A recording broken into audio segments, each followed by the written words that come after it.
चंदेरी रात के घने जंगलों की वो अंधेरी रात थी। चारों ओर एक अजीब सा सन्नाटा पसरा हुआ था।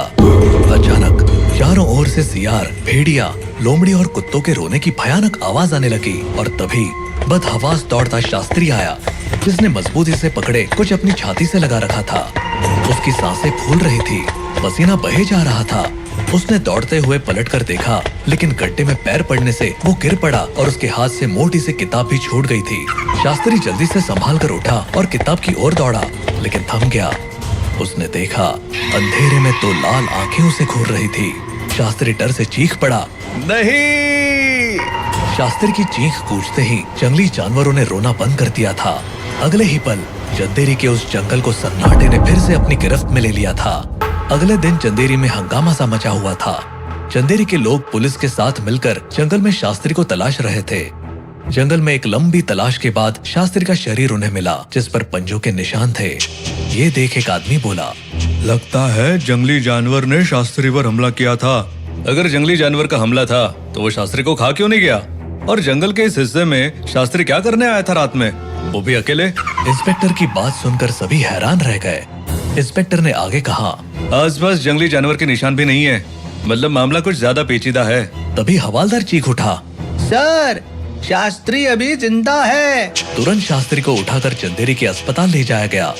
डॉक्टर्स ने दिन रात शास्त्री पर मेहनत की। तभी 2 दिन बाद शास्त्री को होश आया और वो पागलों की तरह चीखने लगा, अनर्थ, घोर अनर्थ! चंदेरी के बुरे दिन फिर से आने वाले हैं। सब बर्बाद हो जाएगा। वो आने वाली है। वो? कौन वो आने वाली है? शास्त्री की चीख पुकार सुनकर आए एक आदमी ने पूछा, तो कांपते हुए शास्त्री ने जवाब दिया, स्त्री फिर से आने वाली है। स्त्री का नाम सुनते ही सभी के चेहरे का रंग उड़ गया और डर से कांप उठे। तब डॉक्टर ने घबराते हुए बोला, स्त्री तो हमेशा के लिए चंदेरी से जा चुकी है न शास्त्री, फिर वो दोबारा कैसे आ सकती है? तुमने ही तो चंदेरी पुराण में से बताया था हमेशा के लिए स्त्री से छुटकारा पाने का रास्ता।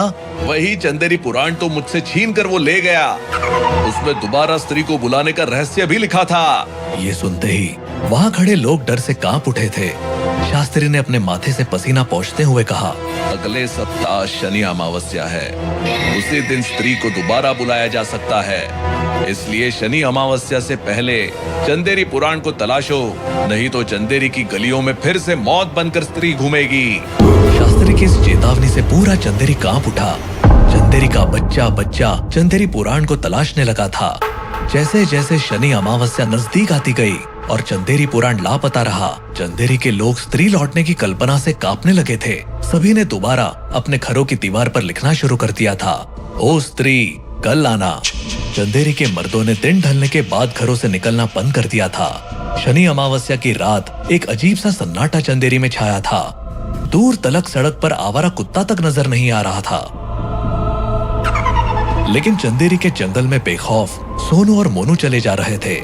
मोनू ने हाथ में लालटेन थाम रखी थी और सोनू ने एक झोला लटका रखा था और हाथ में चंदेरी पुराण पकड़ रखी थी। सोनू, तू अभी भी सोच ले, कहीं ऐसा ना हो कि स्त्री को बुलाकर हम दोनों फंस जाए, क्योंकि हम दोनों लड़के हैं और लड़कों का ही तो शिकार करती है स्त्री। स्त्री हमारा शिकार नहीं करेगी, बल्कि हमारे इशारे पर नाचेगी। मोनू, चंदेरी पुराण में साफ लिखा है, शनि अमावस्या को स्त्री को अभिमंत्रित करके बुलाने पर स्त्री बुलाने वाले की गुलाम हो जाती है। इसीलिए तो लाल आंखों वाला शैतान का भैंस धरकर चंदेरी पुराण को छीना था शास्त्री से, पर तेरी बेवकूफी की वजह से शास्त्री जिंदा बच गया। कोई नहीं, स्त्री 2 का पहला शिकार हम शास्त्री को बना देंगे। दोनों हंसने लगे। जंगल में घने पीपल के पेड़ के नीचे दोनों रुके। मोनू, इस पीपल के पेड़ के नीचे हमें स्त्री को बुलाना है। दोनों ने अपना सामान वहाँ रखा। सोनू ने मोनू को चंदेरी पुराण देते हुए कहा, मैं स्त्री की गुड़िया हाथ में थामता हूँ, तू चंदेरी पुराण में स्त्री को वापस बुलाने वाला पाठ बुदबुदा। सोनू ने हाथ में स्त्री की गुड़िया थामी और उसके पीछे कुछ दूर मोनू चंदेरी पुराण में स्त्री बुलाने वाला पेज खोलकर खड़ा हो गया। तभी मोनू ने देखा लालटेन की रोशनी कम है। उसने चंदेरी पुराण वही रखा और लालटेन की रोशनी तेज करने लगा। तभी हवा का एक झोंका आया और कुछ पन्ने पलट गए। तभी सोनू बोला, अबे पढ़ना, क्यों टाइम खराब कर रहा है? मोनू ने तुरंत चंदेरी पुराण उठाई और उसे पढ़ने लगा। ये देखे बिना कि पन्ने पलट चुके हैं, मोनू पढ़ता चला गया। अचानक आसमान में तेज बिजली कड़की और सीधा सोनू की पकड़ी स्त्री की गुड़िया पर गिरी। सोनू और मोनू चीख पड़े, लेकिन हैरान रह गए क्योंकि इतनी शक्तिशाली बिजली गिरने के बाद भी सोनू को कुछ नहीं हुआ था। तभी वो दोनों देखकर हैरान रह गए कि सोनू के हाथ में जो स्त्री की गुड़िया थी वो किसी सर में बदल गई थी, लेकिन वो सर बालों से ढका हुआ था। मोनू खुशी से चीख पड़ा, सोनू सोनू, स्त्री हमारे हाथ में आ गई। लेकिन उस समय जब बिजली कड़क रही थी तब शास्त्री अपने घर एम्बुलेंस से उतर रहा था, जो अस्पताल से डिस्चार्ज होकर लौटा था। वो आसमान में कड़कती बिजली को देखकर कांप उठा था। ये बेमौसम की बिजली नहीं, कयामत की बिजली है। अब चंदेरी को कोई नहीं बचा पाएगा। उधर सोनू और मोनू हैरानी से हाथ में आए उस सर को देख रहे थे। सोनू, चेहरा तो स्त्री का था, सुना है बहुत खूबसूरत था। हाँ यार, अब तो कंट्रोल नहीं हो रहा। कहते हुए सोनू ने उस सर पर से बाल हटाए तो वो चीख पड़ा। बालों के नीचे से निकला चेहरा एक भयानक मर्द का था। अचानक उस चेहरे ने आंखें खोली। वो आंखें खौलते हुए खून की तरह लाल और भयानक थी। अचानक वो चेहरा भयानक हंसी हंसने लगा। ये देख सोनू ने घबराकर उस चेहरे को फेंक दिया, लेकिन वो चेहरा गिरा नहीं बल्कि हवा में खड़ा होकर कहकहे लगाने लगा। ये देख सोनू मोनू चीखते हुए भागने लगे। अचानक गोली की रफ्तार से वो चेहरा सोनू पर उछला और एक झटके में सोनू की गर्दन को अपने मुंह में दबाकर खा गया। सोनू का सर कटा धड़ जमीन पर गिरा और ये देख मोनू ने वहाँ रखा लकड़ा उठा लिया और चेहरे की ओर दौड़ा। करीब आकर उसने लकड़ा चेहरे को मारा, लेकिन चेहरे से टकराकर लकड़ा मिट्टी की तरह बिखर गया। ये देख मोनू पलटकर डर से भागा, लेकिन चेहरे ने उछलकर मोनू की गर्दन को अपने मुंह में निगल लिया और मोनू को सर कटी लाश बनाकर पटक दिया। अगली रात से जो भी लड़की चंदेरी की गलियों में दिखाई पड़ती वो सुबह तक गायब होने लगी थी। लड़कियों का इस तरह गायब होने से चंदेरी में तहलका मच गया था, लेकिन सब हैरान भी थे कि लड़कों को गायब करने वाली स्त्री इस बार लड़कियों को क्यों गायब कर रही थी। इस बात का जवाब शास्त्री के पास भी नहीं था, लेकिन शास्त्री बोला, हमें जवाब को चंदेरी के जंगल में तलाशना होगा, जहाँ शनि अमावस्या की रात बिजली गिरी थी, क्योंकि किसी ने स्त्री को बुलाने की कोशिश की थी और अगर स्त्री आ गई तो अब वो बुलाने वाले की गुलाम है। हो सकता है उसी के इशारे पर स्त्री लड़कियों को गायब कर रही है। स्त्री के खौफ से डरे लोग अब जंगल में जाना ही नहीं चाहते थे, लेकिन चंदेरी के लोगों के पास अब रास्ता भी एक ही बचा था कि वो शास्त्री की बात को माने। इसीलिए चंदेरी के सारे लोग दिन के समय जंगल में उस जगह को तलाशने में जुट गए जहाँ बिजली गिरी थी। वो जगह तो नहीं मिली, लेकिन वो लोग उस पीपल के पेड़ के नीचे पहुँच गए जहाँ उन्हें 2 सरकटी लाशें सड़ते हुए मिली थी और वहीं एक जगह चंदेरी पुराण भी पड़ी थी।